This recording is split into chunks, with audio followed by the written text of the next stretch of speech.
Bismillahirrahmanirrahim. Assalamualaikum warahmatullahi wabarakatuh. Nah, pada pertemuan kali ini kita akan berdiskusi tentang isu gender dalam Islam. Namun, sebelum kita membahas tentang apa saja isu gender yang ada dalam Islam, maka kita harus mengetahui apa maksud dari gender itu sendiri.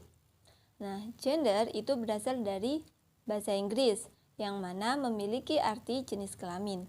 Nah, di dalam rancangan Undang-Undang Kesetaraan dan Keadilan Gender, pada bab 1 pasal 1 telah disebutkan bahwa gender sebagai suatu perbedaan peran dan tanggung jawab antara laki-laki dan perempuan yang merupakan hasil dari konstruksi sosial budaya yang bersifat dinamis atau bisa dipelajari serta ditukarkan menurut waktu, tempat, atau budaya tertentu dari jenis kelamin satu ke jenis kelamin lainnya.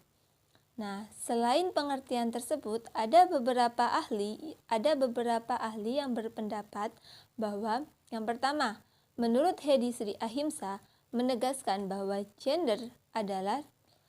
istilah gender dapat dibedakan ke dalam beberapa pengertian, yaitu gender sebagai suatu istilah asing dengan makna tertentu. Kemudian, gender sebagai suatu fenomena sosial budaya. Gender juga sebagai suatu kesadaran sosial. Gender sebagai suatu persoalan sosial budaya. Gender sebagai sebuah konsep untuk analisis. Dan gender sebagai sebuah perspektif untuk memandang kenyataan. Nah, itulah pengertian gender menurut Hedi Sri Ahimsa. Kemudian Women's Studies Encyclopedia juga menjelaskan bahwa gender adalah suatu konsep kultural yang berupaya membuat perbedaan dalam hal peran, perilaku, mentalis, dan karakteristik emosional antara laki-laki dan perempuan yang berkembang dalam masyarakat. Kemudian Julia Kleypas-Moss juga berpendapat bahwa gender itu sebagai sebuah peningkat peran pertunjukan agar orang lain bisa mengidentifikasi bahwa kita adalah feminim atau maskulin. Nah, itulah sedikit pengertian dari gender. Yang selanjutnya yaitu mengenai konsep gender. Konsep gender merupakan sifat yang melekat pada diri laki-laki maupun perempuan yang dikonstruksikan secara sosial dan budaya.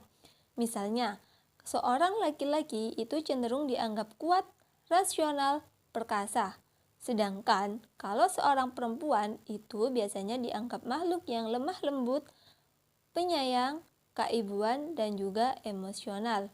Nah, ciri tersebut telah berlangsung dari waktu ke waktu dan telah membudaya. Nah, di bawah ini ada sedikit penjelasan agar kita bisa membedakan antara gender dan seks. Nah, kalau gender itu berasal dari manusia atau kebudayaan dalam masyarakat. Sedangkan seks itu berasal dari Tuhan. Kemudian, visi misi gender itu atas dasar kebiasaan. Sedangkan kalau seks itu visi misi atas dasar kesetaraan. Nah, kalau gender itu unsur pembedanya berasal dari kebudayaan atau tingkah laku. Sedangkan kalau seks unsur pembedanya itu berasal dari reproduksi atau biologis. Nah, itulah sedikit pembeda antara gender dan seks. Nah, kemudian isu gender. Nah, berbicara tentang isu gender biasanya akan langsung menjadi bahan perbincangan mengenai ketimpangan sosial. Seperti ketidakadilan gender dan kesetaraan gender. Nah, hal ini timbul karena adanya asumsi bahwa suatu masyarakat itu terdiri atas beberapa bagian yang mempengaruhi di dalam suatu masyarakat. Nah, karena adanya atas dasar asumsi tersebut, maka isu gender muncul dalam Islam sebagai berikut. Yang pertama, yaitu kesetaraan gender. Nah, istilah kesetaraan gender merupakan istilah yang selalu diartikan sebagai kondisi ketidaksetaraan gender yang dialami oleh kaum perempuan. Oleh sebab itu, istilah ini sering dikaitkan dengan diskriminasi terhadap perempuan, misalnya subordinasi, tindak kekerasan, penindasan, dan lain sebagainya.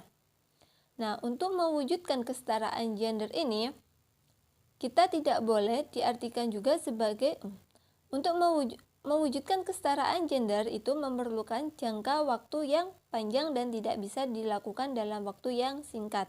Nah, upaya untuk mewujudkannya yaitu tidak boleh diartikan sebagai upaya untuk menyamakan secara sporadis antara laki-laki dan perempuan. Nah, Taunay mengakui adanya keberagaman pada manusia, baik itu biologis, aspirasi, kebutuhan, kemampuan, ataupun kesukaan, cocok, dan paradigma inklusif. Nah, itulah isu gender yang pertama tentang kesetaraan gender. Nah, kemudian yang kedua yaitu ketidakadilan gender. Perbedaan gender sesungguhnya tidak menjadi masalah selama tidak menimbulkan ketidakadilan gender. Namun, yang menjadi permasalahan adalah dengan adanya perbedaan gender telah melahirkan beberapa ketidakadilan. Baik bagi kaum laki-laki maupun yang perempuan. Nah, ketidakadilan gender itu termanifestasikan dalam berbagai bentuk. Yang pertama, marginalisasi perempuan. Kemudian yang kedua yaitu stereotip atau pandangan. Yang ketiga yaitu kekerasan atau violence. Yang terakhir yaitu beban ganda atau double burden. Nah, itulah dua macam isu gender dalam Islam. Mungkin cukup sekian penjelasan dari saya. Mohon maaf apabila ada salah kata yang kurang berkenan di